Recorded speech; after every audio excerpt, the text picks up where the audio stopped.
India ने बहुत ही कड़े शब्दों में आलोचना करी है यूएसए की एक मेंबर ऑफ पार्लियामेंट की, जो रिसेंटली कहां चली गई, पाकिस्तान ऑक्यूपाइड कश्मीर में। यहां पर आप देख पाओगे आर्टिकल है India. Viewers, how are you? कैसे हैं आप? उम्मीद करते हैं आप सब ठीक होंगे। आपको वेलकम करते हैं हमारे न्यूज़ चैनल पाकिस्तानी व्यूज़ पे। मैं हूं जुल्करनैन हैदर और मेरा नाम है वसीम अब्बास। जी, तो चलते हैं वीडियो की तरफ और मजीद डिस्कशन करते हैं। इंडिया ने बहुत ही कड़े शब्दों में आलोचना करी है यूएसए की एक मेंबर ऑफ पार्लियामेंट की, जो रिसेंटली कहां चली गई, पाकिस्तान ऑक्यूपाइड कश्मीर में। यहां पर आप देख पाओगे आर्टिकल है इंडिया ने कहा है narrow minded politics, India condemns US Congress women Ilhan Omar's visit to PoK.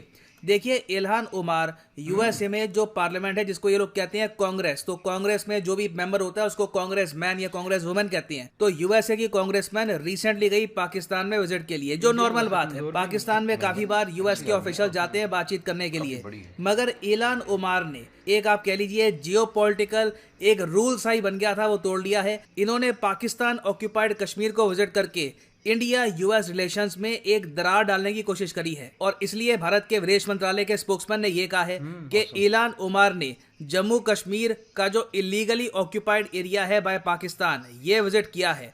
अगर ऐसी पॉलिटिशियन ये चाहती है कि ये सब करके ये कुछ नैरो माइंडेड पॉलिटिक्स खेलेगी एट होम, मतलब कि यूएसए में, इससे इनको वोट मिल जाएंगे, तो ये इनका बिजनेस हो सकता है।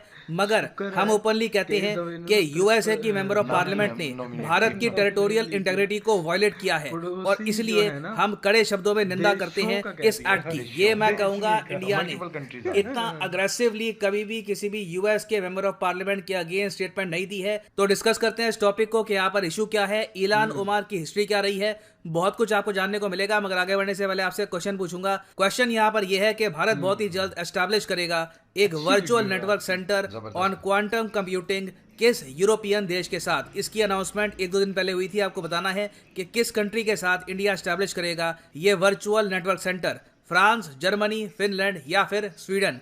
कमेंट सेक्शन में करिए उत्तर, सही आंसर मैं आपको दूंगा वीडियो के अंत में। नाउ, इल्हान ओमार के बारे में अगर मैं आपको बताऊं तो इनका जन्म हुआ था सोमालिया में, बाद में ये यूएसए में गई, यूएसए की नागरिकता इनको मिली, और फिर इसके बाद यूएसए के पार्लियामेंट की भी ये मेंबर बन गई। ये आज के समय लोकसभा से यूएसए की पार्लियामेंट में मेंबर है। और डोनाल्ड ट्रंप जब पावर में थे, जब डोनाल्ड ट्रंप प्रेसिडेंट थे, तब ये काफी बार आलोचना करते थे इल्हान ओमार की। एक बार तो डोनाल्ड ट्रंप ने यह भी कह दिया कि इन्होंने अपने भाई के साथ शादी करी है अमेरिका की नागरिकता पाने के लिए, और इलीगल तरीके से ये यूएसए में आई है। ये ट्रंप का आरोप था, हालांकि इस बात को लेकर कभी कोई प्रॉपर इन्वेस्टिगेशन हुई नहीं। और अगर हम बात करें काम की कि इल्हान ओमार का फोकस क्या रहता है as USS member of parliament, तो देखिए, इनका काम रहता है कि दो देशों की कड़े शब्दों में निंदा करनी है। एक तो भारत, दूसरा देश है Israel.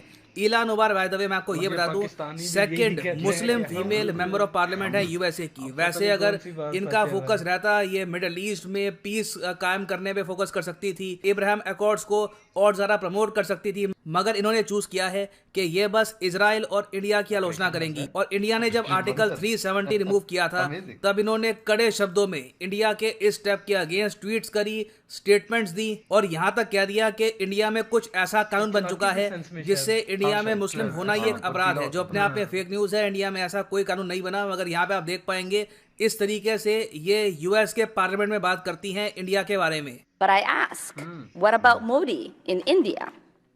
How are we promoting a free and open region by supporting Modi? So I ask you, why has the Biden administration been so reluctant to criticize Modi's government on human rights? What will it take? How much does the Modi administration have to criminalize the act of being Muslim in India for us to say something? And I ask you again, what will it take for us to outwardly criticize the actions that the Modi administration is taking against its Muslim minorities in India? तो ये काफी बार Indo Pacific और various और aspect में India को target कर चुकी है। इन्होंने कहा है कि इंडिया के साथ हम फ्री और ओपन इंडो पैसिफिक को कैसे प्रमोट करेंगे जब इंडिया खुद अपने देश में ऐसा करेगा। तो बहुत ज्यादा बड़ी आलोचक है ये भारत की। और अब रिसेंटली अचानक से ये पाकिस्तान में चली गई। पाकिस्तान में जो नए प्राइम मिनिस्टर है शहबाज शरीफ, इनसे मिली। अब यहाँ तक की जो मीटिंग है नॉर्मल है, कई बार यूएसए के कांग्रेसमैन जाते हैं, ठीक है, मिलते हैं पाकिस्तान से, बहुत से इशूज के बारे में बातचीत करते हैं, मगर ये पाकिस्तान में गई, वहां पर भी भारत के अगेंस्ट स्टेटमेंट दी, ये कहा कि मैं इंडिया का जो ह्यूमन राइट्स का इशू है ये यूएसए में रेस करूंगी। उसके बाद ये चली गई पाकिस्तान ऑक्यूपाइड कश्मीर में, वहां पर जो पीओके का एक नकली प्रेसिडेंट पाकिस्तान ने बना रखा है सुल्तान महमूद के नाम से, उससे मिली। यहाँ पे आप देख पाओगे ये मीटिंग हो रही है, और इलान उमर ने यहाँ पर भी कह दिया कि मैं इंडिया के अगेंस्ट आवाज उठाऊंगी यूएसए में। तो अगेन ये बहुत ही एक ऑड बिहेवियर है। यूएसए की जो पॉलिसी है रिगार्डिंग इंडिया पाकिस्तान, उसके कंप्लीट अपोजिट काम कर रही है इलान उमर। और मेरे हिसाब से कहीं ना कहीं यूएस गवर्नमेंट को ये बात रेज करनी होगी कि आपको पूरी आज़ादी है कि यूएस के डोमेस्टिक पॉलिटिक्स में जो आपको बोलना है अपने देश में बोले। जब विदेश नीति की बात आती है तब एक कंट्री की जो एक प्रॉपर लाइन होती है, एक फॉरेन पॉलिसी की जो लाइन है, वही फॉलो करनी चाहिए। अब यहाँ पर मैं ये भी ऐड कर दूं कि इलान उमर जब पाकिस्तान आई तब ये इमरान खान से भी मिली, इवन दो इमरान खान कई बार कह चुके हैं कि यूएसए ने पाकिस्तान में सरकार गिरा दी है। हालांकि बाद में ये कहते हैं कि मैं यूएसए के साथ रिलेशंस खराब नहीं करना चाहता। अब ये स्टेटमेंट भी अजीब है कि जी ये देश हमारे देश को गुलाम बनाना चाहता है, ये देश हमारे देश में सरकार गिरा देता है, मगर मैं इनके अगेंस्ट नहीं हूँ। तो हर तरफ हिपोक्रेसी बहुत ज्यादा है, और इंडिया ने यहाँ पर क्लियरली बहुत अच्छा लगा देखकर अग्रेसिवली विरोध किया है इस स्टेटमेंट का। और मुझे लग रहा है कि यूएस गवर्नमेंट के साथ भी इंडिया ये इशू रेज करेगा कि अपने मेंबर ऑफ पार्लियामेंट को आप ये बोलिए कि भारत की जो टेरिटोरियल इंटेग्रिटी है इसको रिस्पेक्ट करें। They are free to visit Pakistan, China, मगर जो एरिया पाकिस्तान ने इलीगली ऑक्यूपाई कर रखा है वो विजिट नहीं करना चाहिए यूएसए के मेंबर ऑफ पार्लियामेंट। जी तो व्यूवर्स, उम्मीद करते हैं आपको ये वीडियो अच्छी लगी होगी। अगर हमारी ये वीडियो अच्छी लगी हो तो प्लीज़ इसको लाइक कीजिएगा, इसको शेयर कीजिएगा, हमारे चैनल को सब्सक्राइब कीजिएगा। तो मिलते हैं नेक्स्ट वीडियो में, तब तक के लिए अल्लाह हाफिज़।